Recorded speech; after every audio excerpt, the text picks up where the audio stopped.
Dumating na umano ang hudyat at pinakahihintay ng mga general matapos makipagkita ang dating Pangulong Rodrigo Duterte sa kanila sa isang malaking pagtitipon na ayon pa nga sa balita ay kabado na ang Malacanang sa naturang pangyayari.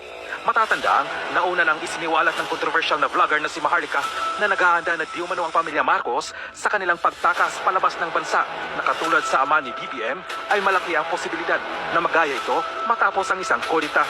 Kumbinsido na di umano ang mga uniformadong sundalo at kapulisan sa pagiging pangag ni BBM at tila walang direksyon ang kanyang pamamahala.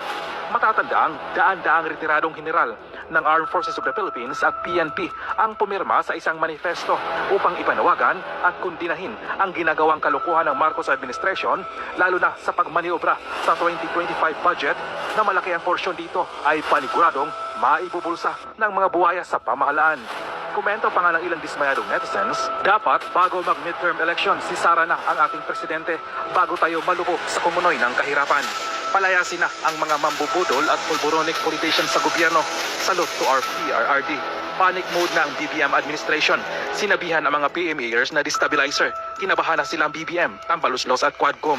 I-take over na ninyo ang gobyerno para mapalitan ang pamumuno at ikulong ninyo ang mga magnanakaw sa gobyerno. Praning na sa palasyo. Huwag magkamali si Marcos Jr. sa pagpirma sa 2025 budget na hindi natutugunan ang mga iskandalosong irregularidad at katiwalian na mga provision at items. Ito ang hudyat ng pagtanggal sa kanya sa Malacanang at pagligwak sa mga responsable sa kawalang hiyaang pagbalakura sa 2025 national budget.